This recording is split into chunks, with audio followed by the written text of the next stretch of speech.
Dahil nakapagpahinga nga ako kahapon, deserve ko namang mapagod ngayon.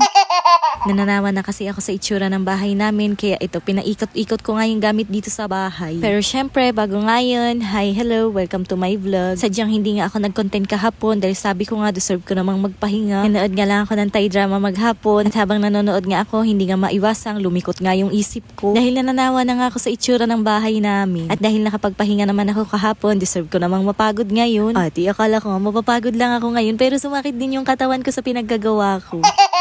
Dito ko nga sana uumpisahan yung paglilinis at pag-aayos pero naalala ko nga na wala pa palang pagpupwestuhan yung mga Durabox ko. Diyan ko kasi balak yan ilagay sa pinaglalagyan nga ng sala namin kaya nga ito niligpit ko na muna yung higaan. Ganyan na nga yung itsura ng foam namin pero nag-order naman ako ng bagong foam cover para nga kahit papano bumago-bago naman yung itsura. Dini-IY ko lang kasi yung cover na yan kaya nga ang hirap din tanggalin at ang hirap din talagang ibalik. Ate, isang beses ko yung sinubukan, hindi ko na talaga inulit.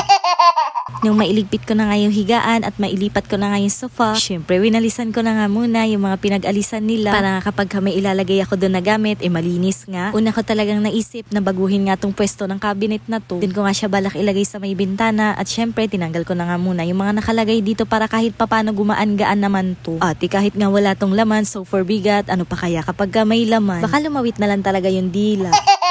Sa totoo lang, meron nga akong gagawin sa kusina at gusto ko talaga lumuwag-luwag nga yung pwesto doon. Kaya lahat talaga ng gamit dito sa bahay maaalis sa pwesto nila.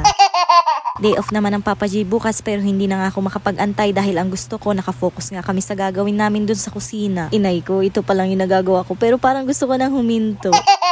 Hindi kasi talaga biro yung maglipat nga ng mga pwesto ng gamit. Kung dati nga very basic lang talaga sa akin tong gawin dahil konti pa lang naman din yung gamit ko noon. Pero ngayon ate, super dami na nila kaya super dami din ang pagod. Hala, ginusto mo yan, di ba? Bakit ka nagre-reklamo? Nung okay na nga dun sa sala, lahat nga ng mga gamit dito, pinag-iitsa ko nga doon. Grabe, kaya ko pa ba to? Pagtanggal ko nga ng mga unan dito sa ibabaw ng Durabox, nakita ko nga na ang daming langgam. Kaya ayan, para nga hindi sila kumalat, binakyum ko na nga lang. Sa totoo lang, ng mga oras na to, nagsisi talaga ako kung bakit pinakailaman ko pa yung mga gamit. Oo, dahil ate, grabe talaga ang pagod.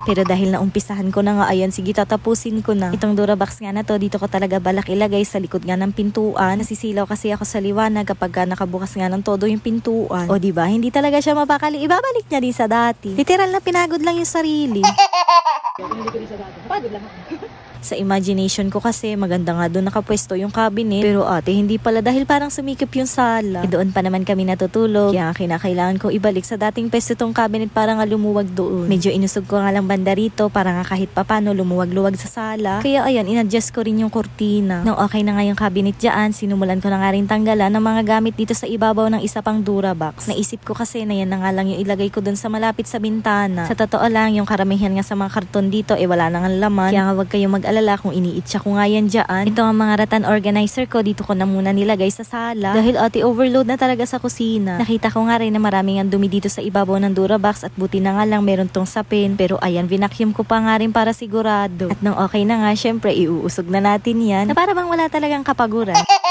Naku, kung nagsasalita lang itong mga gamit ko, nagreklamo na to. Ay sorry na, nananawa na ako sa pwesto nyo kaya wala kayong magagawa. Nung malinis na nga din sa kabilang side, tinanggal ko na nga yung mga nakalagay dito sa metal rack. O diba, sabi sa inyo, lahat ng gamit dito malilipat. Walang hindi mahihilo sa bahay na to. Ang goal ko kasi talaga mapaluwag nga yung tapat ng lababo kaya ito ililipat ko nga yung mga nakalagay dito. Ate, pag dalawa kasi kami ng Papa J yung nasa kusina, naku, nagbubungguan talaga kami. Siyempre, dahil naglilinis na din naman ako, tinanggal ko na nga yung mga lumang kurtina at papalitan ko na yan. Pero dito nga sa bandang CR, wala talaga akong ibang malalagay na kurtina kaya kaparehas na nga lang din nung tinanggal ko. 3 piraso nga yung ganun ko at bala ko talaga, 2 na nga ilalagay ko para nga matakpan yung hollow blocks dyan. Pero bago nga yun, nilinisan ko na nga muna itong metal rack para nga maipesto ko na din. Tapos ayan, nung okay na nga, kinuha ko na nga yung 2 kurtina at ilalagay ko na nga dito. Sa totoo lang, kasama nga yun sa na-imagine ko at parang yan nga lang yung naging perfect. Dahil ate, nung na-full curtain ko nga dito sa CR, kaya umaliwalas talaga. At para nga hindi maging visible yung hollow blocks, nilagyan ko nga rin ng ipit sa gitna. O diba, gumanda talaga. Next ko na nga ililipat ng pwesto itong ang ref. Kaya nga lahat ng sagabal sa pag-usog ko nitong ref, pinag-aalis ko na nga muna. Kahapon nga naiakyat ko na nga yung dating pinagpatungan ko ng kalan at bala ko talaga yung ibalik dyan. Pero syempre, para nga maibalik ko yun doon, kailangan ko ang tanggalin yung mga nakalagay doon. At in fairness, ang ganda nga na naging outcome ng paglilipat ko ng ref na to. Pero syempre, bibitinin ko na nga muna kayo dahil mahaba-haba na nga itong video natin ngayon. So, bukas na lang yung part 2.